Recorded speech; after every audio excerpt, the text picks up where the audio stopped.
Story number 15, The Promised Land.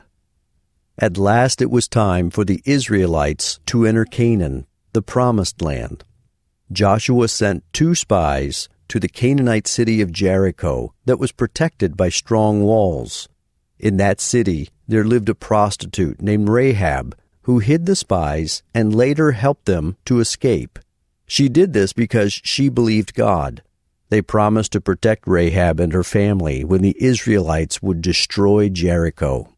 The Israelites had to cross the Jordan River to enter into the Promised Land. God told Joshua, "Have the priests go first." When the priests started to step into the Jordan River, the water upstream stopped flowing, so the Israelites could cross over to the other side of the river on dry ground. After the people crossed the Jordan River, God told Joshua how to attack the powerful city of Jericho. The people obeyed God.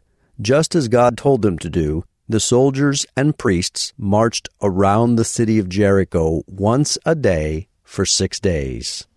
Then on the 7th day, the Israelites marched around the city 7 more times. While they marched around the city for the last time, the soldiers shouted while the priests blew their trumpets. Then the walls around Jericho fell down. The Israelites destroyed everything in the city as God had commanded. They only spared Rahab and her family, who became part of the Israelites. When the other people living in Canaan heard that the Israelites had destroyed Jericho, they were terrified that the Israelites would attack them also. God had commanded the Israelites not to make a peace treaty with any of the people groups in Canaan.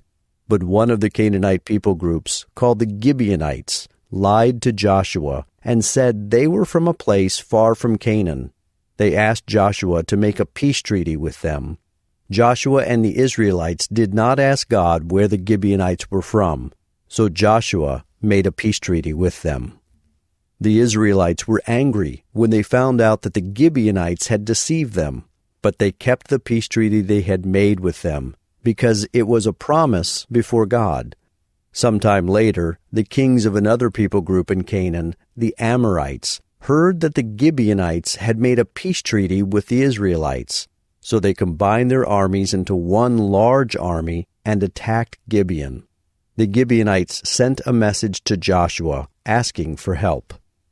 So Joshua gathered the Israelite army, and they marched all night to reach the Gibeonites.